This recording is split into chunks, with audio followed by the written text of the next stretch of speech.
Halo anak-anak, jumpa lagi dengan Bu Vista. Pada kesempatan kali ini, kita akan belajar tentang gelombang stasioner.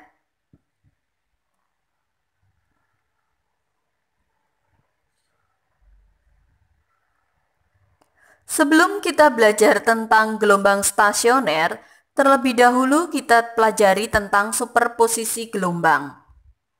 Superposisi gelombang adalah perpaduan antara kedua buah gelombang, anak-anak. Di sini disajikan dua buah gelombang, dan yang di bawah ini adalah hasil superposisinya. Anak-anak perhatikan, jika kedua buah gelombang ini ke atas, hasilnya adalah yang ini. Ini ya, ini. Jadi lebih tinggi dari gelombang aslinya. Kalau dua-duanya ke bawah, hasilnya lebih rendah. Tetapi kalau ada yang ke atas dan ada yang ke bawah, maka akan saling mengurangi anak-anak. Hasilnya adalah 0. Jadi gelombang yang overlapping dijumlahkan untuk menghasilkan gelombang resultan. Y sama dengan Y1 ditambah dengan Y2. Gelombang yang overlapping tidak mengalami perubahan penjalaran pada masing-masing gelombangnya. Tidak mengubah penjalaran masing-masing pada gelombangnya.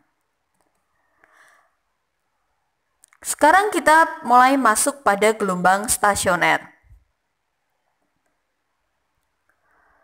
Gelombang stasioner adalah hasil perpaduan dari dua buah gelombang yang amplitudonya selalu berubah-ubah. Artinya, tidak semua titik yang dilalui gelombang ini memiliki amplitudo yang sama, anak-anak. Jadi gelombang stasioner ini adalah penerapan dari superposisi gelombang tadi. Ini adalah contoh, salah satu contoh dari gelombang stasioner. Yang ini adalah gelombang datangnya, dan yang ini adalah gelombang pantulnya.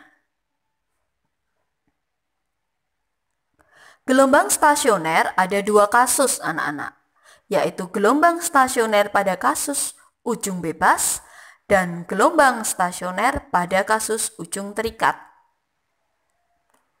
Sekarang kita pelajari terlebih dahulu tentang gelombang stasioner pada kasus ujung bebas. Ini adalah gelombang datangnya, merambat ke kanan. Ini digetarkan ke atas anak-anak ya. Kemudian kita lanjutkan sampai mengenai ujung pantulnya. Kemudian dipantulkan merambat ke kiri, tetap ke atas. Nah, anak-anak, di sini berarti antara gelombang datang dan gelombang pantul tidak mengalami pembalikan fase atau fasenya adalah sama. Jadi, kalau dikurangi atau beda fasenya adalah 0. Karena fase gelombang datang dengan gelombang pantul adalah sama.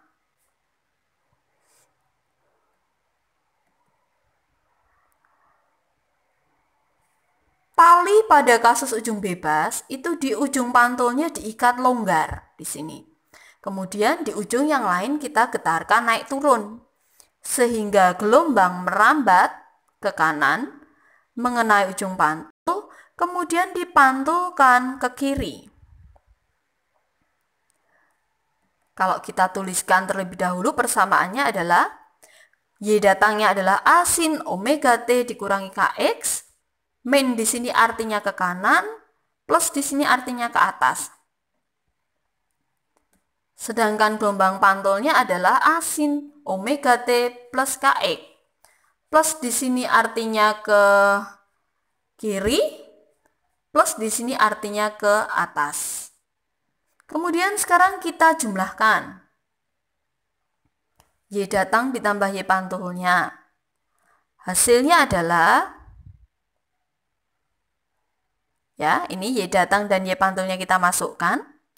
Kemudian amplitudonya kita keluarkan. Nah, di sini ada bentuk sin omega T dikurangi Kx ditambah sin omega T ditambah Kx. Kita ingat trigonometri anak-anak, bahwa sin A ditambah sin B hasilnya adalah 2 sin setengah jumlah cos setengah selisih. 2A sin setengah jumlah cos setengah selisih.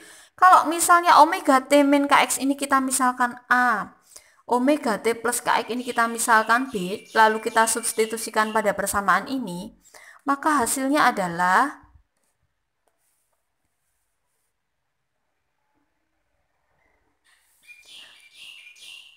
min Kx dan plus Kx di sini saling meniadakan. Kemudian omega T dikurangi omega T juga hilang. Maka menjadi 2A sin setengah dikalikan 2 omega T cos setengah dikalikan min 2Kx menjadi 2A sin omega T cos min Kx. Nah, anak-anak, kita ingat lagi bahwa cos min alfa artinya sama dengan cos alfa. Sehingga persamaannya menjadi Y sama dengan 2A cos Kx sin omega T. Ini adalah persamaan simpangan gelombang stasioner pada kasus ujung bebas. Anak-anak, 2A cos Kx ini adalah amplitudo hasil superposisi. 2A cos Kx ini adalah amplitudo hasil superposisi. Y sama dengan 2A cos Kx sin omega T itu adalah persamaan simpangannya. Nah, amplitudonya hasil superposisi adalah 2A cos Kx. Hanya sampai di sini saja. Dengan Y adalah simpangan, A adalah amplitudo, AP adalah amplitudo di titik P, dan X adalah jarak antara titik terhadap ujung pantul. Dalam hal ini adalah ujung pantul bebas.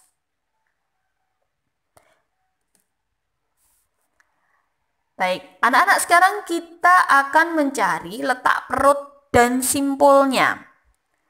Kalau kita ambil pada gelombang datang, di sini adalah perut ke-1, ini perut kedua, ini perut ketiga, ini perut keempat, ini perut kelima. Kalau diambil dari gelombang pantulnya, ini perut ke-1, ini perut kedua, ini perut ketiga, ini perut keempat, ini perut kelima, dan seterusnya. Anak-anak, kita ukur dari ujung pantulnya, anak-anak ya. Sekarang letak perutnya terlebih dahulu. Perut ke-1 di sini, sehingga letaknya adalah 0 terhadap ujung pantulnya. Perut kedua letaknya di sini, berarti letaknya adalah setengah lambda. Perut ketiga adalah di sini, berarti lambda. Perut keempat adalah di sini, berarti 1,5 lambda, dan seterusnya anak-anak. 0, setengah lambda, lambda, 1,5 lambda, dan seterusnya. Kalau kita buat persamaannya bahwa XPN sama dengan N dikurangi 1 dikalikan setengah lambda. Ini adalah persamaan untuk mencari perut ke N. N di sini adalah perut ke. Jadi misalnya XP1 artinya berarti 1 dikurangi 1, 0 dikalikan setengah lambda hasilnya 0. Perut kedua berarti N dikurangi 1 berarti 2 dikurangi 1 adalah 1. Dikalikan setengah lambda adalah setengah lambda, dan seterusnya. Sekarang kita akan mencari letak simpulnya. Simpul pertama di sini, simpul kedua di sini, simpul ketiga di sini, simpul keempat di sini, simpul kelima di sini, dan seterusnya. Simpul adalah titik hasil perpaduan antara ini, dua buah gelombang. Nah, anak-anak, kalau simpul pertama ini berarti dari ujung pantul di sini adalah 1/4 lambda. Kemudian simpul kedua letaknya di sini berarti 3/4 lambda. Simpul ketiga letaknya di sini berarti 5/4 lambda, dan seterusnya. Kalau kita buat persamaannya, Sn sama dengan 2n dikurangi 1 dikalikan 1/4 lambda. Jika simpul pertama, 2 dikalikan 1, itu 2 dikurangi 1, 1 dikalikan 1/4 lambda, hasilnya 1/4 lambda. Simpul kedua, 2 dikalikan 2, 4 dikurangi 1, 3 dikalikan 1/4 lambda, 3/4 lambda, dan seterusnya. Jadi ya anak-anak, dengan n adalah 1, 2, 3, dan seterusnya.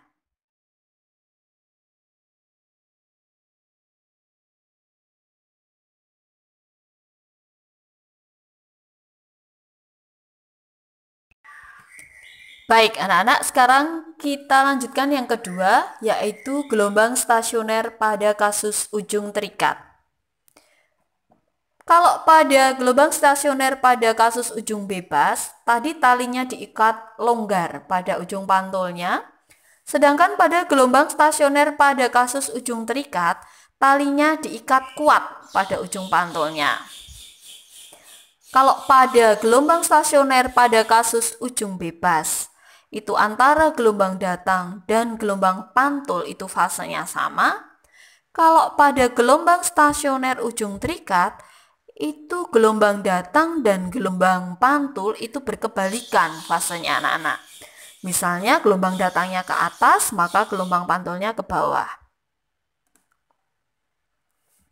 Ini adalah gelombang datang merambat ke kanan. Yang di sini adalah gelombang pantul yang merambat ke kiri. Kita tulis terlebih dahulu persamaan gelombang datangnya. A sin omega T min Kx. A di sini artinya ke atas, min di sini artinya ke kanan. Sedangkan gelombang pantulnya min A sin omega T plus Kx. Min di sini artinya ke bawah, plus di sini artinya ke kiri. Kemudian kita padukan, kita masukkan Y datang dan Y pantulnya. A-nya kita keluarkan. Nah, anak-anak, ini bedanya dengan yang bebas. Kalau yang bebas tadi, di sini adalah ditambah, kalau yang terikat ini dikurangi. Sehingga pada trigonometri akan diperoleh sin A ditambah dikurangi sin B. Maksud saya sin A dikurangi sin B adalah 2 cos setengah jumlah sin setengah selisih. 2A cos setengah jumlah sin setengah selisih. Nah, kalau dikerjakan hasilnya adalah 2A sin Kx cos omega T. Nah, di sini 2A sin Kx-nya adalah amplitudo hasil superposisi.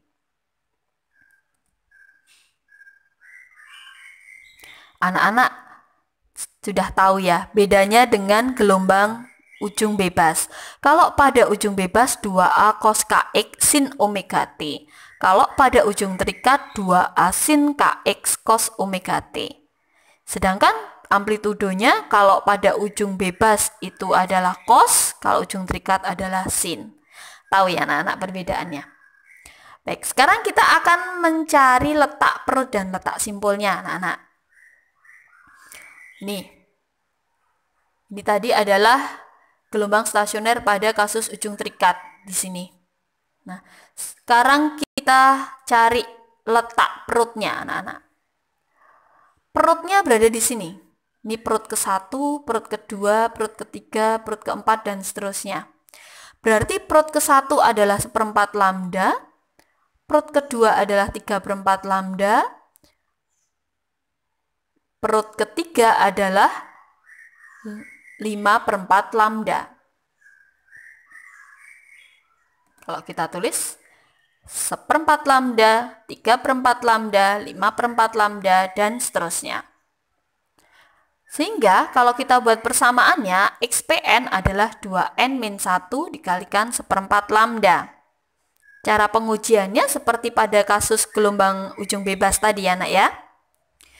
Kemudian letak simpul terhadap ujung pantul. Anak-anak, di sini adalah simpul pertama, di sini simpul kedua, di sini simpul ketiga, di sini simpul keempat, di sini simpul kelima, dan seterusnya. Berarti simpul pertama adalah 0, simpul kedua adalah setengah lambda, simpul ketiga di sini adalah lambda, simpul keempat di sini adalah 1/2 lambda, dan seterusnya. 0 setengah lambda, lambda, 3/2 lambda, dan seterusnya. Kalau kita buat persamaannya adalah XSN sama dengan N dikurangi 1 dikalikan setengah lambda. Nah, bedanya dengan ujung bebas lagi anak-anak. Ternyata pada ujung bebas ini adalah persamaan simpul dan ini adalah persamaan perut. Jadi kebalikannya. Jadi untuk mudahnya nanti dipelajari salah satu kemudian dibalik saja lebih mudah anak-anak ya. Dengan N adalah 1, 2, 3 dan seterusnya. Sekarang contoh soalnya. Diketahui persamaan gelombang stasioner Y sama dengan 0,1 cos 4 pi x sin 20 pi t meter dan panjang talinya adalah 1 meter. Pertanyaannya adalah tentukan panjang gelombang, periode, cepat rambat gelombang, jarak perut kedua dari ujung pantul, bebas atau terikat, kemudian jarak simpul ketiga dari asal getaran, kemudian yang F adalah amplitudo gelombang di titik P yang berjarak 1/16 meter dari ujung pantulnya. Baik, sekarang kita tulis terlebih dahulu diketahuinya.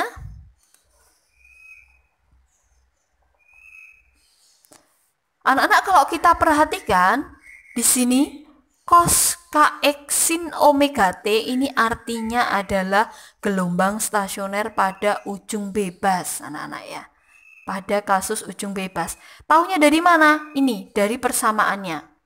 2a cos kx sin omega t. Ini adalah kasus gelombang stasioner pada kasus ujung bebas.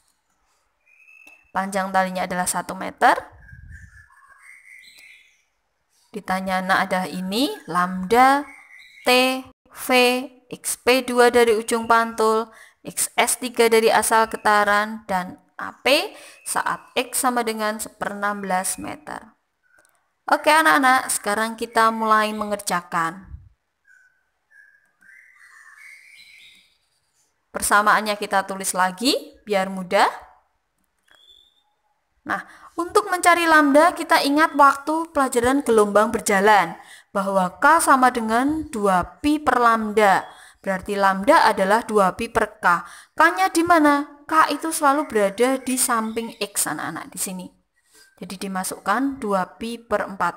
Pi sama dengan 0,5 meter. Kemudian yang B, periode. Kita tahu bahwa omega sama dengan 2pi per periode, anak-anak. Berarti periode sama dengan 2pi per omega. Omega itu adalah yang berada di sebelahnya T. Jadi Kx omega T, begitu ya anak-anak. Nah, omeganya 20pi. Kita masukkan di sini. Jadi jawabannya adalah 0,1 skon. Kemudian V-nya kita masukkan dengan persamaan omega per K, hasilnya 5 meter per sekon. Kemudian XPN dari ujung bebas, karena bebas maka XPN-nya persamaannya adalah N-1 dikalikan setengah lambda. Anak-anak, karena yang ditanyakan adalah XP2 berarti N-nya diganti 2. Jawabannya adalah 1/4 meter dari ujung pantul. Baik, kita lanjutkan untuk mencari XSN dari asal getaran.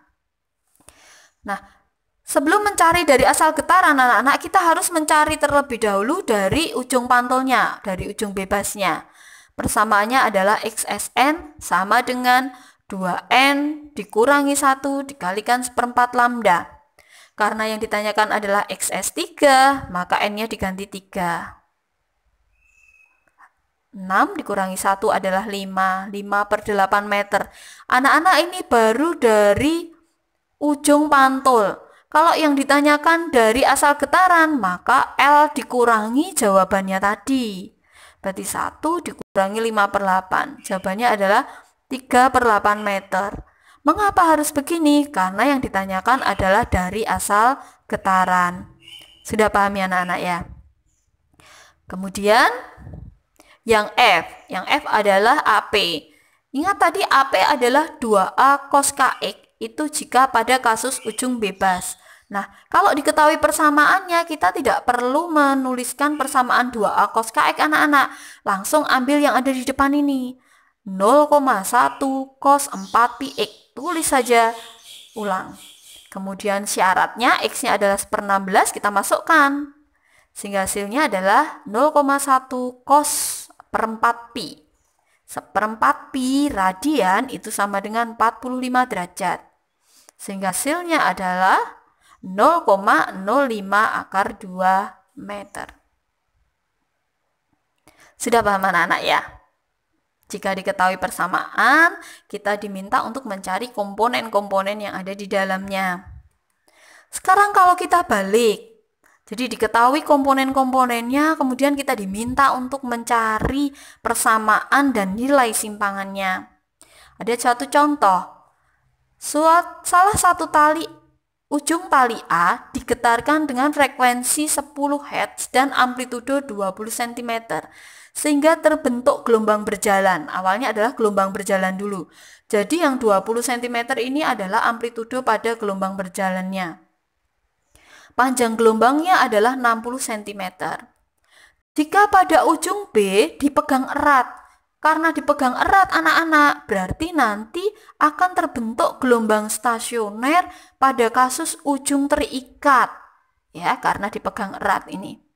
Kemudian panjang talinya ada 8 meter, tentukan simpangan di sebuah titik yang berjarak 1 meter dari ujung B. 1 meter dari ujung B ini artinya adalah titik pantulnya yang dipegang erat tadi anak-anak ya. Kalau ujung A adalah asal getarannya. Setelah bergetar selama 2 sekon. Oke anak-anak, kita tulis diketahuinya. F 10 Hz, amplitudo 0,2 meter, lambda 0,6 meter, gelombang stasionernya pada kasus ujung terikat karena dipegang erat tadi, L-nya adalah 8 meter, X 1 meter, dan waktunya 2 sekon. Kita diminta untuk mencari nilai dari simpangan pada saat itu. Baik, sekarang kita cari terlebih dahulu omeganya. Omega sama dengan 2πf, karena frekuensinya 10, maka hasilnya adalah 20pi radian per sekon. Kemudian K-nya anak-anak. K sama dengan 2pi per lambda, 2pi per 0,6. Sehingga hasilnya adalah 10/3pi meter pangkat negatif 1. Oke anak-anak, kalau sudah selesai, sekarang kita tulis persamaannya. Karena pada kasus ujung terikat, maka persamaan simpangannya adalah 2A sin KX cos omega T. Sekarang kita masukkan angkanya. 2 kali 0,2 sin 10/3 pi X cos 20 pi T. Lalu X dan T-nya kita masukkan. X-nya 1, T-nya 2. Hasilnya adalah 10/3pi dan 40pi. Maka menjadi 2 kali 0,2 sin 10/3pi cos 40pi. Nah, 10/3pi ini anak-anak, kalau kita bagi 10 dibagi 3, hasilnya adalah 3/3pi. Nah, anak-anak ingat bahwa kelipatan 2pi itu anak-anak ya, kelipatan 2pi radian itu akan kembali ke 0 derajat anak-anak. Jadi kalau 3/3pi dikurangi 2pi, maka hasilnya adalah 1/3pi. Jadi sisanya hanya ini, 1/3pi. Jadi yang 2pi tidak usah diperhitungkan anak-anak karena kembali ke 0 derajat. Nah, 1/3pi itu artinya 4/3pi radian. Jadi 10/3pi nanti akan diganti menjadi 4/3pi radian. Sedangkan untuk 40pi itu berarti kelipatan 2pi anak-anak. Jadi 40pi ini adalah kelipatan 2pi, maka akan kembali ke 0 derajat. Sehingga kalau kita masukkan, hasilnya adalah 0,4 sin 240 derajat. 240 derajatnya dari mana? 4/3 kalikan 180 derajat. Dikalikan cos 0 derajat, hasilnya adalah 0,4. Nah, 240 derajat berada di kuadran 3. Di kuadran 3 ya anak-anak ya. Di kuadran 3 hasilnya adalah berarti setengah akar 3. Anak-anak ini maaf, ini harusnya ini negatif ya karena kuadran 3. Jadi 0,4 dikalikan min setengah akar 3 dikalikan 1. Hasilnya adalah negatif 0,2 akar 3 meter. 0,2 akar 3 meter ini negatif anak-anak ya, nanti dikoreksi. Oke anak-anak, apakah sudah paham tentang gelombang stasioner? Baik, kalau sudah paham, Bu Vista ucapkan terima kasih anak-anak dan selamat belajar.